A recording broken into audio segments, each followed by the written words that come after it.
Good morning बच्चों, कैसे हो आप सब। स्वागत करती हूँ आप सबका अपनी कक्षा में। तो बच्चों, हम अपनी सब्जेक्ट हिंदी का चैप्टर 5 कंप्लीट कर चुके थे और चैप्टर 6 पार्ट 6 की रीडिंग भी हमने स्टार्ट कर ली थी। पार्ट 6 हमारा क्या था, सूरज की छुट्टी। तो बच्चों, आपको कोरोना की वजह से तो छुट्टी मिल गई है ना, पूरे एक साल की। पूरा एक साल आपका ऐसे ही निकल गया। सिर्फ आपको ऑनलाइन क्लासेस के थ्रू पढ़ाया जा रहा है, पर आपने स्कूल तो एक भी दिन नहीं आए, है ना। तो मिल गई ना आपको तो छुट्टियां। पर बच्चों सोचो कि अगर सूरज छुट्टी मना ले तो क्या होगा। तो हमारे इस चैप्टर में सूरज की उसी छुट्टी के बारे में बताया है कि सूरज ने एक दिन छुट्टी लेने का सोचा और कितना कुछ हुआ देखा आपने पाठ में। पाठ तो हम पढ़ चुके थे। तो चलिए बच्चों, सूरज की छुट्टी को हम पढ़ चुके हैं और फिर इसके बाद शब्द पिटारा से इसके शब्दार्थ भी देख चुके थे। तो शब्दार्थ आपको बहुत अच्छे से याद करना है। अब इसके बाद हम देखते हैं इसके मौखिक प्रश्नों को। मौखिक प्रश्न में आपको करवा चुकी हूँ, आपको उनको कॉपी में नहीं लिखना है, बस आपको ऐसे ही याद करना है। तो चलिए देखते हैं। धरती पर हाहाकार मचने का क्या कारण था। तो इसका उत्तर होगा सूरज की छुट्टी। सूरज ने छुट्टी मना ली थी, जिस कारण से सूरज धरती पर नहीं आया था और हाहाकार मच गया था। फिर है सूरज किस कारण छुट्टी लेना चाहता था। तो सूरज आराम करने के लिए छुट्टी लेना चाहता था। फिर है किरणों के स्पर्श के बिना कौन कुम्हला गई। तो हमें बताना है कि किरणों के स्पर्श किए बिना कौन कुम्हला गई। कलियां। तो इसका उत्तर होगा कलियां।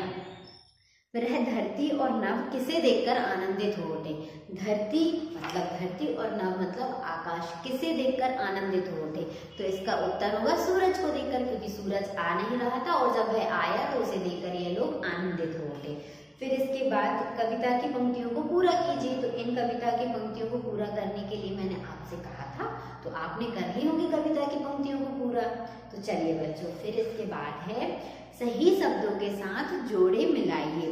आपको इन शब्दों के साथ जोड़ी मिलाना है। तो सूरज का क्या होगा, छुट्टी, और किरणों का रथ। तो इस कविता का नाम है ना सूरज की छुट्टी। किरणों के रथ पर सवार होकर आता है सूरज, तो यह उससे मिल जाएगी। फिर है जग का होगा विस्मित और हाहाकार। यह जोड़ियां मैं आपको करवा चुकी हूँ, सिर्फ आपको रिवीजन करवा रही हूँ, तो आपको जल्दी जल्दी से रिवीजन करना है। फिर इसके बाद हम अपने प्रश्नोत्तरों को देखेंगे। फिर है धरती और नभ। तो धरती और नभ सूरज की महिमा के गीत गाते हैं। सूरज की महिमा के गीत कौन गाता है, धरती और नभ। फिर है कोमल कलियां। तो कोमल कलियों का होगा किरणों के इंतजार में कुम्हलाई मतलब मुरझा गई। फिर है सीख। तो इस कविता से हमें क्या सीख मिली, आलस्य छोड़ें और अपनी जिम्मेदारी निभाएं। ये तो हुई आपकी सही जोड़ी मिलाइए। अब इसके बाद देखते हैं अभ्यास प्रश्न, जो कि मैं आपको करवा चुकी हूँ। तो अभ्यास प्रश्नों का भी आपको बहुत अच्छे से रिवीजन करना है। अब अभ्यास प्रश्नों के बाद हम देखते हैं इसकी अनजानी बातों को। तो अनजानी बातों में चलिए देखते हैं। लगभग 15 करोड़ किलोमीटर दूर से सूर्य का प्रकाश पृथ्वी पर 8 मिनट 18 सेकंड में पहुंच जाता है। यह एक जनरल नॉलेज का प्रश्न है, यह आपको बहुत अच्छे से याद करना है।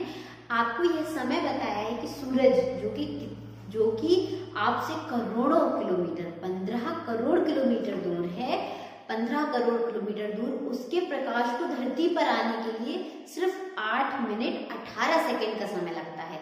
आपको इस समय को याद रखना है। आपसे कोई भी पूछे या आप किसी से पूछो तो उससे पूछना कि बताइए सूरज की रोशनी को, सूरज के प्रकाश को धरती पर आने में कितना समय लगता है। आप भी अपने बड़ों से पूछ सकते हो, जब आपको आंसर पता होगा तभी पूछोगे ना। तो इसका समय है 8 मिनट 18 सेकंड। ठीक है, 8 मिनट 18 सेकंड का समय लगता है सूरज के प्रकाश को धरती पर आने के लिए। तो चलिए अब अपनी दूसरी बात को देखते हैं। सूर्य से ही धरती पर जीवन है, यदि यह ना हो तो धरती पर जीवन नहीं रहेगा। सूरज की रोशनी से आपने देखा ना इस पार्ट में कितना कुछ काम होता है, तो तभी हम कह सकते हैं कि सूरज की रोशनी से धरती पर जीवन रहता है।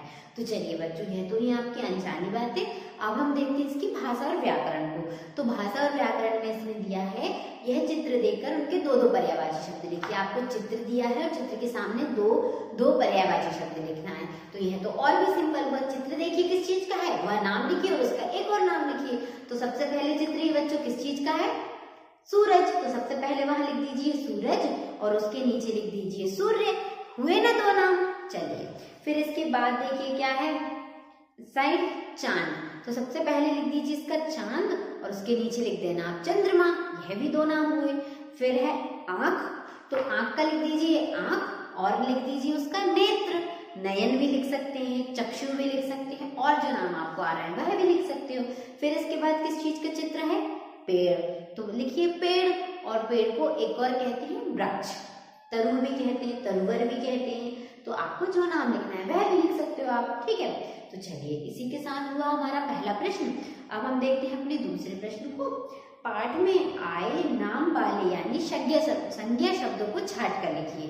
पाठ में आए नाम वाले शब्दों को छांट कर लिखना है। तो नाम वाले शब्द कौन कौन से हैं देखते हैं।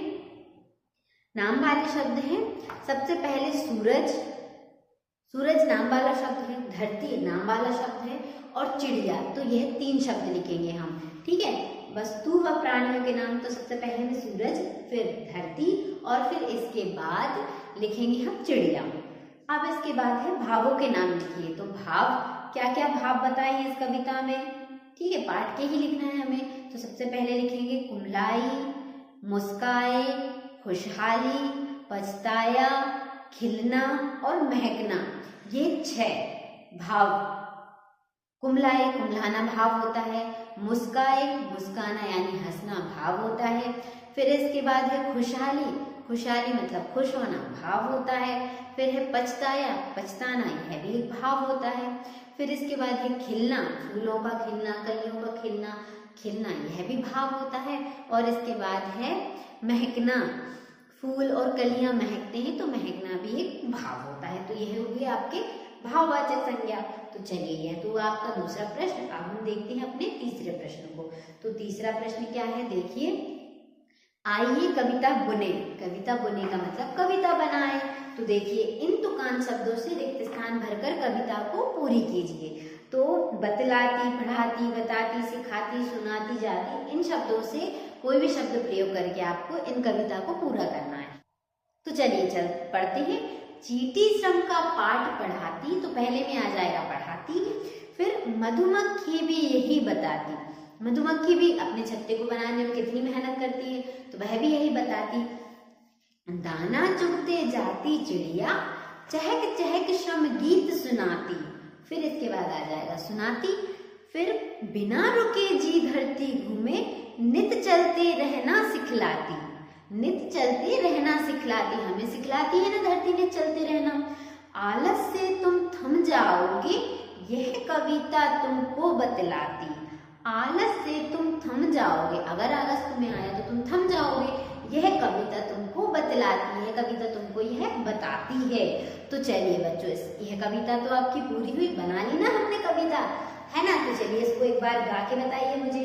चींटी श्रम का पाठ पढ़ाती, मधुमक्खी भी यही बताती। दाना चुगते जाती चिड़िया, चहक चहक श्रम गीत सुनाती। बिना रुके जी धरती घूमे, नित चलते रहना सिखलाती। आलस से तुम थम जाओगे, यह कविता तुमको बतलाती। हुई ना कितनी अच्छी कविता। तो चलिए बच्चों, आज की यह कविता, यह पाठ और यह वीडियो क्लास हमारी एक बार समाप्त होती है। बाकी का हम अपने अगले वीडियो में पढ़ेंगे। आपको बहुत अच्छे से पढ़ाई करना है, बहुत अच्छे से तैयारियां करना है अपने एग्जाम की, और घर पर रहना है और स्वस्थ रहना है। ठीक है बच्चों, थैंक यू।